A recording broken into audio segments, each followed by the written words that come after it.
Friedrich Nietzsche nasceu em 15 de outubro de 1844 na pequena cidade de Höken, na Prússia. Seu pai, Karl Ludwig Nietzsche, era um pastor luterano e sua mãe, Franziska Nietzsche, era uma mulher piedosa e devota. Friedrich foi o primogênito do casal e teve uma infância marcada pela perda de seu pai, que faleceu quando ele tinha apenas 5 anos de idade, e aos 6 anos perdeu seu irmão. Ele, sua mãe e sua irmã foram morar com sua avó materna em Naumburg, encontrando um lar com uma forte influência feminina. Desde jovem, Nietzsche se destacou por sua inteligência. Durante sua infância, frequentou uma escola local antes de ingressar no prestigiado Instituto de Forta, o principal internato protestante da Alemanha, onde recebeu uma educação clássica e rigorosa, incluindo o estudo de idiomas como grego, latim, hebraico e francês. Ele se destacou como um aluno excepcional, mostrando talento tanto em humanidades quanto em ciências. Foi nessa época que ele começou a se interessar por música,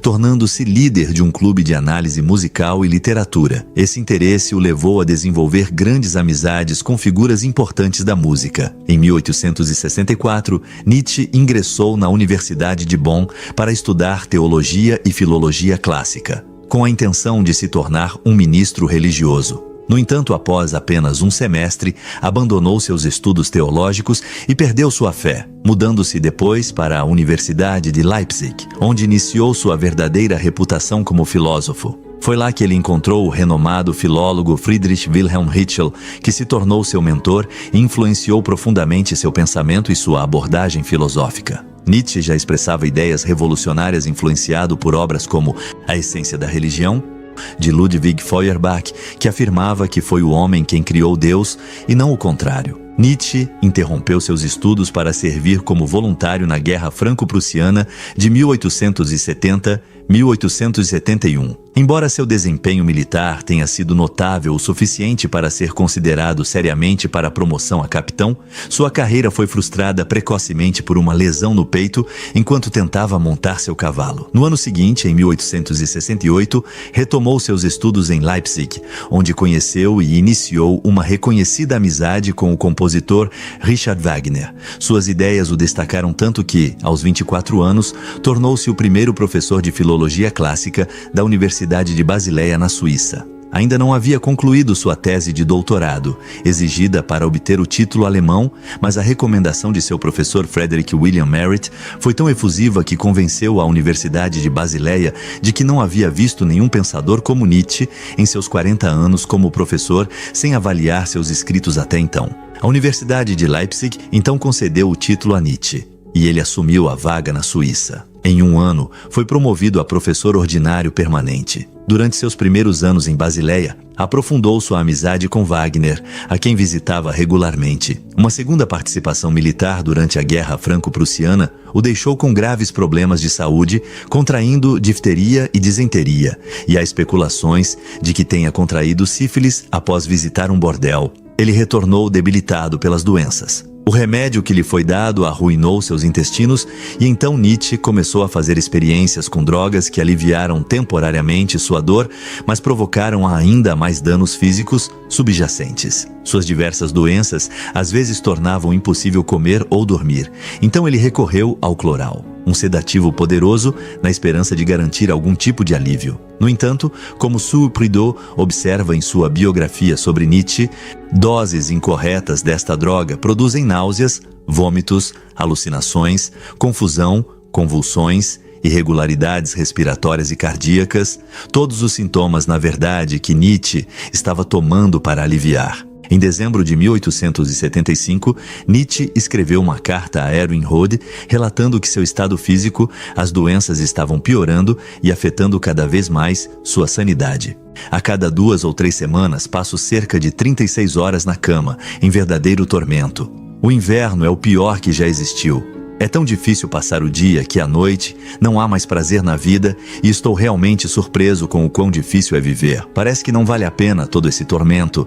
Sua vida social e intelectual também foi afetada, pois muitos de seus professores e colegas filólogos rejeitavam suas ideias e abordagens pouco convencionais da matéria. Por outro lado, ele começou a se ressentir do uso de histórias cristãs nas composições de Wagner e se afastou ao ver as ideias chauvinistas e antissemitas do compositor. escritor. Suas obras mais importantes, sobrecarregado por seus problemas de saúde e sua cada vez mais evidente falta de conexão com seus colegas, levaram Nietzsche a renunciar à Universidade de Basileia. Isolado do mundo, acostumou-se a viajar em busca de climas mais favoráveis à sua saúde e tornou-se um filósofo e escritor independente. Entre 1878 e 1889, o foco de sua vida e o mais interessante dela foi sua prolífica obra, entre as quais se destacam Assim Falou Zaratustra. Considerada sua obra-prima, foi publicada em 4 partes entre os anos de 1883 e 1885, em um estilo narrativo semelhante à Bíblia, e desenvolve as ideias centrais de sua filosofia. Humano demasiado humano, que abrange temas desde a metafísica até a religião. A genealogia da moral. Nesta obra, publicada em 1887, Nietzsche explora vários tratados que investigam conceitos relacionados à moral, a evolução dos conceitos e preconceitos morais, especialmente focados naqueles relacionados ao cristianismo e ao judaísmo. O ocaso dos ídolos. Em 12 sessões, este livro critica a cultura alemã da época, que considerava decadente, nihilista e sem sofisticação. Nesta obra, destaca-se sua posição sobre a reavaliação dos valores. O Anticristo. Originalmente escrito em 1888, o Anticristo foi publicado 7 anos depois, em 1895. Nesta obra, o filósofo aprofunda sua crítica à modernidade e sua superficialidade, rejeitando a paz covarde e as ideias de tolerância e resignação. É neste trabalho que ele desenvolve sua ideia de crítica à reavaliação dos valores, considerando o cristianismo mais como um sistema moral predominante no Ocidente do que como uma religião, e o vê como antinatural. Em 1881, 8 anos antes de sua ruptura final, Nietzsche escreveu uma carta a um amigo a seguinte mensagem: Às vezes uma premonição passa pela minha cabeça de que estou realmente vivendo uma vida muito perigosa, já que sou uma daquelas máquinas que podem explodir. Em 1888, Nietzsche estava hospedado em Turim como hóspede na casa de uma família proeminente, e foi nessa época que seu comportamento tomou um rumo fatal. No final de novembro, enquanto passeava pelas ruas, Nietzsche relatou uma dificuldade crescente em controlar seus intensos acessos de alegria. Meu rosto fazia caretas contínuas para tentar controlar meu extremo prazer, incluindo por 10 minutos a careta de lágrimas. Durante todo o mês de dezembro, suas cartas não eram mais assinadas com o nome Friedrich Nietzsche, mas com o nome de Dionísio, Nietzsche César, ou então o Crucificado. No período entre o Natal e o Ano Novo, os convidados da casa onde Nietzsche estava ficando relataram que durante 3 dias e noites, Nietzsche permaneceu trancado em seu quarto, e nu improvisava ao piano e cantava e dançava como um homem selvagem possuído, no que parecia ser uma recriação individual de um festival dionisíaco. Em 3 de janeiro de 1889, o grande filósofo alemão Friedrich Nietzsche enlouqueceu. O colapso mental de Nietzsche ocorreu enquanto ele estava em Turim, Itália. Testemunhas relataram que ele viu um cocheiro chicotear um cavalo e correu para o animal, abraçando-o e chorando, e em seguida desmaiou. E é esse evento que muitos apontam como significando sua entrada na loucura. Nietzsche foi internado em um sanatório em Jena, onde passou por períodos de lucidez e delírio.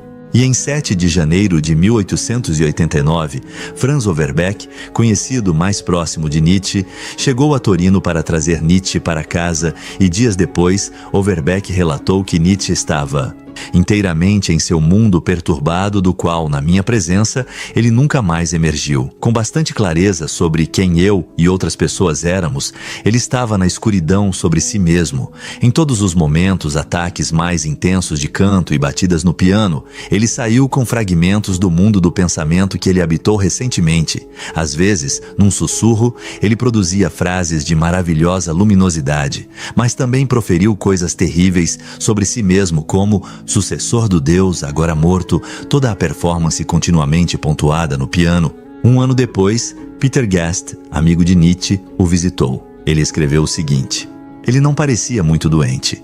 Acredito que Nietzsche ficaria igualmente grato aos seus salvadores, como alguém que pulou na água para se afogar e foi retirado por algum idiota da guarda costeira. Tenho visto Nietzsche em estados em que ele parecia, horrível dizer, como se estivesse fingindo estar louco.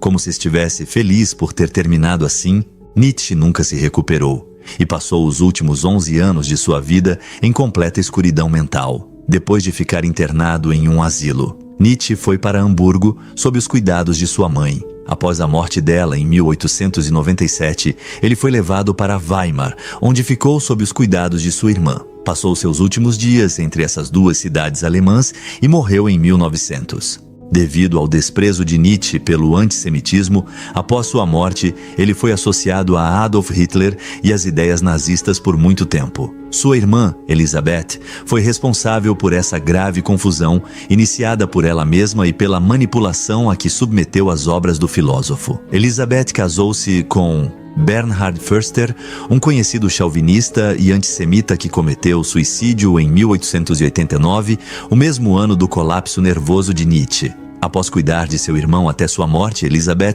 exerceu um controle rígido sobre suas obras e legado, cheia de ambição e com a firme intenção de impor suas ideias. Ela produziu coleções das obras de Nietzsche, utilizando apontamentos descartados, notas soltas e até mesmo falsificando ideias para criar obras inéditas e publicá-las após a morte dele. Por anos, Elisabeth manipulou as palavras de seu irmão, que também foram apropriadas pelos nazistas alemães. As ideias do Übermensch, super-homem, e da vontade de poder foram relacionadas com a superioridade racial, uma área defendida pelo Partido Nacional Socialista Alemão. Suas ideias foram usadas para justificar o totalitarismo e militarismo do regime de Adolf Hitler, que ascendeu ao poder por meio de eleições, mas acabou exercendo-o de forma absoluta e brutal para a Alemanha e o resto da Europa. Essas manipulações fizeram com que Nietzsche fosse considerado racista, nacionalista e supremacista alemão, apesar de suas obras estarem carregadas de um claro repúdio ao nacionalismo e de uma crítica forte à identidade alemã. A imagem de Nietzsche começou a ser corrigida meio século depois, quando sua obra recebeu mais apreciação. O filósofo Bertrand Russell fez uma defesa tímida de Nietzsche em 1946, em sua obra História da Filosofia Ocidental. Russell esclareceu que Nietzsche não mostra sinais de ser racista nem nacionalista em seus textos. No entanto, ele fez uma interpretação drástica da ética nietzschiana, indicando que os vencedores da guerra e seus descendentes são geralmente biologicamente superiores aos conquistados e que, portanto, é desejável que sejam eles quem mantenha o poder. Esta ideia contribuiu para a má reputação de Nietzsche por uma geração de leitores ingleses associada a uma frase lapidar de Russell: "Não gosto de Nietzsche porque ele aprecia a contemplação da dor, porque os homens que mais admira são conquistadores, cuja glória está em sua inteligência em causar a morte de outros homens." Levou mais de 20 anos após a obra de Russell para reconstruir e ressignificar o legado de Nietzsche no mundo ocidental. Embora as obras de Nietzsche não tenham sido bem recebidas por muitos leitores durante sua vida, hoje seus livros são amplamente conhecidos e respeitados. Ele é considerado o herdeiro intelectual de William Blake e uma forte influência para muitos grandes pensadores, artistas, filósofos, escritores, poetas e compositores, incluindo Rainer Maria Rilke, Jack London, Thomas Mann, Hermann Hesse, Max Horkheimer, Theodor Adorno, Jean-Paul Sartre, Albert Camus, Ayn Rand, Michel Foucault e Carl Jung. Suas frases mais célebres, mais de 120 anos após sua morte, ainda são repetidas e destacadas hoje em dia. Algumas das mais conhecidas e simbólicas de sua obra incluem: "Não posso acreditar em um Deus que quer ser louvado o tempo todo. Deus está morto, o mundo real é muito menor do que o mundo da imaginação, toda convicção é uma prisão, o indivíduo sempre lutou para não ser absorvido pela tribo, mas nenhum preço é alto demais pelo privilégio de ser si mesmo. Toda pessoa temerosa não sabe o que é estar sozinha. Atrás de todo homem há sempre um inimigo. A vida mesma é a vontade de dominar. Só aquele que constrói o futuro tem o direito de julgar o passado. Por aquilo que somos mais castigados é por nossas virtudes.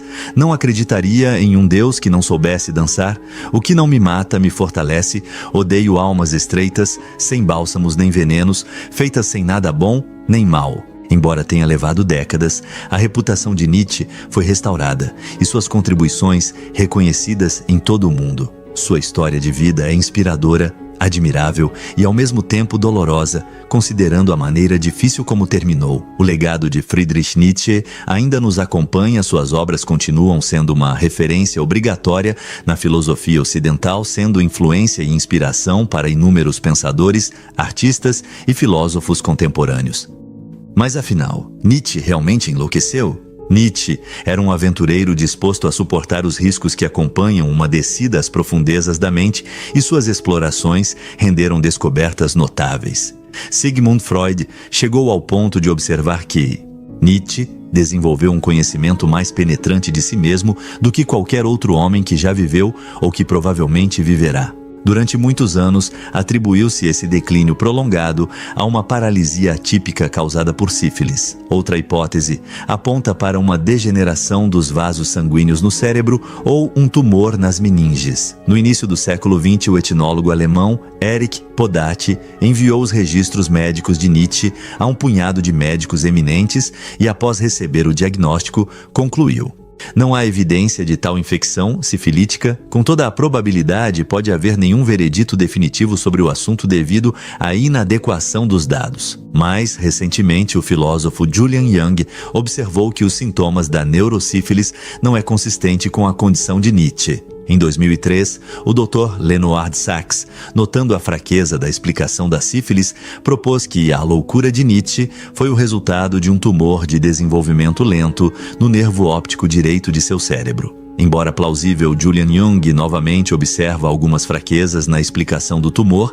especificamente a falta de evidências nas muitas fotos de Nietzsche que mostrem qualquer inchaço ou alterações no tamanho ou formato de seu olho e pupila, e assim ele conclui: parece então que o diagnóstico de tumor cerebral de Sachs não tem maior probabilidade de ser verdadeiro do que a história da sífilis, porque a possibilidade teórica de exumar o corpo de Nietzsche e realizar uma autópsia, o uso da mais recente tecnologia médica, nunca será realizado. Nunca saberemos com certeza se sua condição mental foi causada por uma patologia física subjacente. No entanto, a conclusão mais plausível parece ser que a loucura de Nietzsche foi, na verdade, uma condição puramente psicológica. Se a loucura de Nietzsche fosse psicogênica em origem, a linha de investigação mais óbvia a seguir é a possibilidade de ele ter perdido ele mesmo em suas explorações do inconsciente. Mas antes de seguirmos esta linha de pensamento, devemos responder à pergunta: se Nietzsche estava ciente de que suas explorações nas profundezas poderiam terminar em loucura, por que ele tomou o Decida? Para obter uma resposta, podemos recorrer a uma passagem de seu livro, A Gaia Ciência. É apenas uma grande dor, a dor longa e lenta que leva tempo, na qual estamos, por assim dizer, queimado com lenha verde fumegante, que nos obriga a descer às nossas profundezas finais. Nietzsche sofreu grande dor, e esse sofrimento o impeliu a mergulhar nas profundezas de sua mente. A descida que ele fez, em outras palavras, foi por necessidade, não foi uma escolha. Em todas as idades da minha vida, o sofrimento monstruoso, foi o meu destino. Nietzsche, entretanto, não permitiu que sua agonia física atrapalhasse sua escrita. Ele usou isso como motivação para se tornar mais prolífico. À medida que sua condição piorava, ele ficava cada vez mais preocupado com a possibilidade de uma morte prematura impedi-lo de alcançar seus objetivos filosóficos. Meu pai morreu aos 36 anos de uma inflamação no cérebro, e é possível que comigo será ainda mais rápido. Pode-se imaginar Nietzsche sentado à sua escrivaninha sozinho com sua musa, suportando heroicamente graves crises de náuseas e vômitos, enxaquecas ferozes, cegueira e alucinações visuais, o tempo todo passando 10 horas seguidas sobre sua escrivaninha Zweig, escrevendo sem dúvida as obras de filosofia mais profundas da história. Mas o seu heroísmo não lhe rendeu admiração e aclamação generalizadas. Em vez disso, os seus livros, os seus autoproclamados presentes para a humanidade, foram recebidos pelos seus contemporâneos com silêncio mortal ou então escárnio.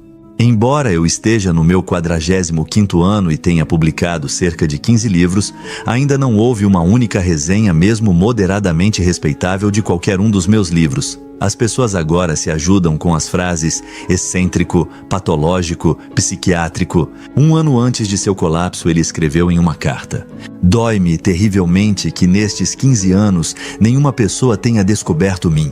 Precisou de mim, me amou, Para piorar a situação, suas tentativas de amizade, amor e intimidade falharam miseravelmente.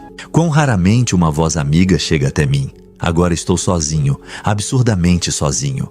E durante anos, nem uma palavra de conforto, nem uma gota de sentimento, nem um sopro de amor. Ele teve um breve caso com Lou Salome, uma filósofa por direito próprio a quem escreveu: "Não quero mais ficar sozinho e desejo redescobrir como ser humano." Ela rejeitou friamente sua proposta de casamento, porém, e o deixou se sentindo ainda mais solitário do que antes. Lamentando seu crescente isolamento, Nietzsche escreveu as seguintes palavras a Franz Overbeck em 1886. "Já se passaram 10 anos. Nenhum som chega mais a mim. Uma terra sem chuva, se só eu poderia lhe dar uma ideia do meu sentimento de isolamento. Nem entre os vivos, nem entre os mortos, há alguém com quem eu sinta qualquer parentesco. Isso é inexprimivelmente horrível." Sua condição física crítica, sua falta de reconhecimento e a horrível solidão que o atormentou formou a grande dor que compeliu Nietzsche a descer ao seu interior em busca daquilo a que numa carta se referiu como a pedra filosofal. A pedra filosofal é uma substância alquímica mítica que tem o poder de transformar a base metais em ouro, mas também é um símbolo antigo que aponta para um poder escondido nas profundezas do inconsciente que Carl Jung chamou de tesouro difícil de alcançar.